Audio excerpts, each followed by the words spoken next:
Louisiana Beer Reviews, Foster's canned version.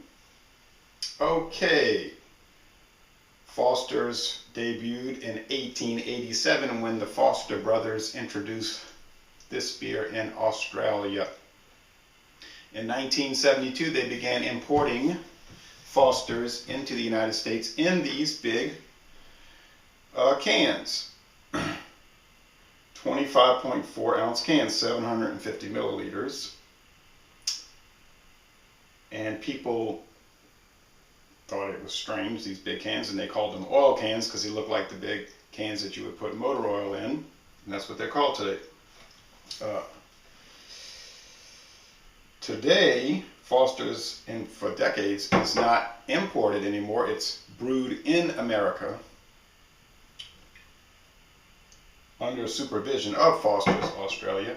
South African Beverages, SAB, owns Miller, who brews it here in America, and they own Foster's Group in Australia. So it's the same people, really. Okay, let's see. This one was brewed in Fort Worth, Texas. Okay. Now, people will say it's not an Australian beer because it's made in America. Okay, it's an Australian recipe made in America. All right.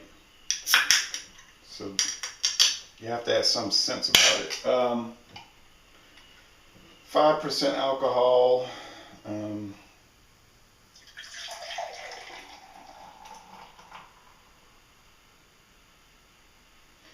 Beer Advocate, they're saying it's poor.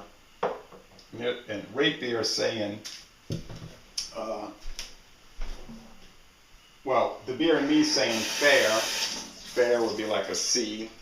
And then you got Rate Beer over there talking about a 1 out of 100. Oh, I'm sorry, a 4 out of 100. A 4 out of 100, which is like essentially 4% good and 96% terrible. So that rating is ridiculous. There's a little thing about Aussie Bocce on the back.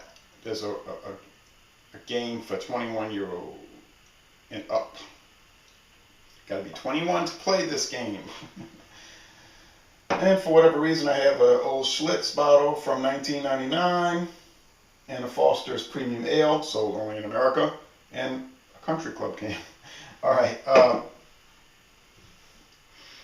The aroma is, well, you get a thick white head, and a bubbly, it's etched glass, but a bubbly straw appearance. It's a lager beer. People make a big thing out of it, talking about this is not a craft beer.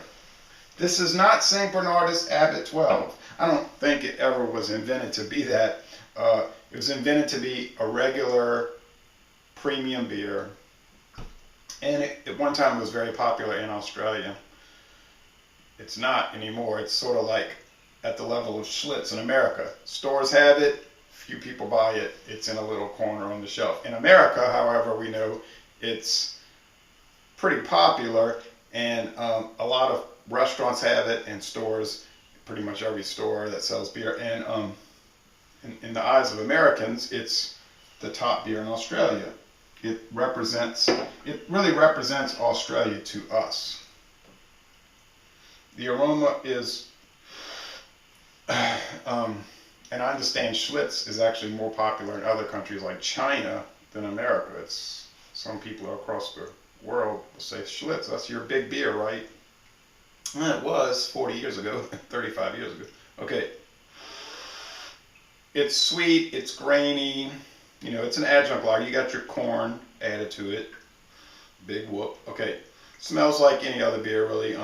I noticed I don't have a 12-ounce bottle in my collection. I think I used to have one, but I didn't keep it. But since it is an American-made beer, I'm going to get the 12-ounce bottle to keep for my collection because I only keep really American-made products. I have to have some limits. I can barely fit those here.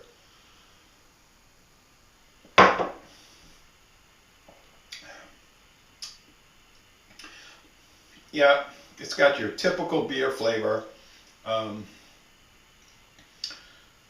you know what that is. I shouldn't even have to describe that. It's sweet, grain, a little hop zing, some corn underneath, a light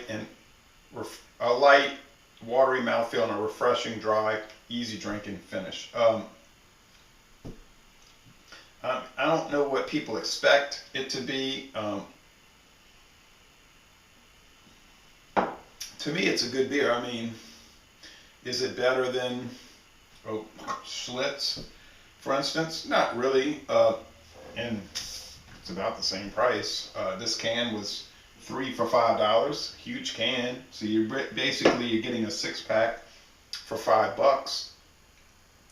You got actually a little bit more than a normal 6-pack. You're looking at 25.4 ounces. So that's a good price. It's very competitive.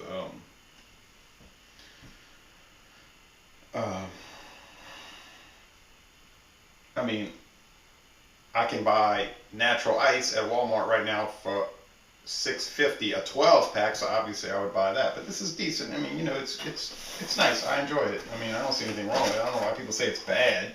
It might be a little bland. Oh yeah, got some Pizza Hut pizza with it. Let's see how it goes with this. Well, it's $9, and you got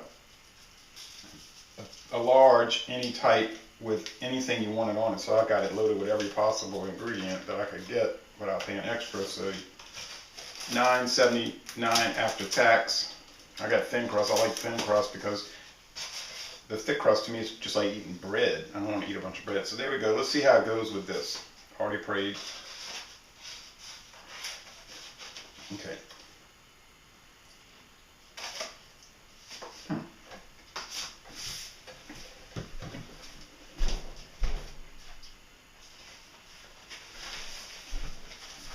It's pretty much perfect because if you watch the old 1960s and 70s Foster's commercials,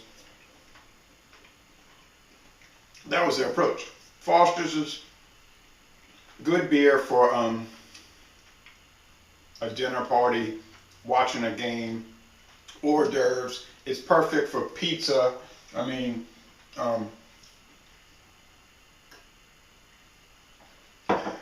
like Tom the Beer Whisperer says, a lot of people don't get it. They don't get the idea of a regular beer that you drink and you don't reflect on it so much and all that. I mean, but it is good, and it does have some interesting little nuances, you know, a nice little hop bite there. It does have character. So for somebody to say it tastes like water and they would rather have water, that's childish, because it doesn't taste like water. It does taste like beer. It does have flavor. It does have body. And for beer overall, you know, in the world, I'll give it a B. It's a good beer. For the style, American style lager, it's an A. It's one of the better ones. I say American style. I'm sorry, Australian style, which is the same pretty much product as American style, you know, adjunct lager. So yeah, I'm gonna enjoy it. Les Bon Temps Roulette. This is a good, enjoyable beer, and the pizza's good. And you know, you might say Pizza Hut. That's not gourmet pizza. I know a place in my city where you can pay $26 and get a way better pizza. I know, but I get it. You dig? Y'all come on down to southeastern Louisiana.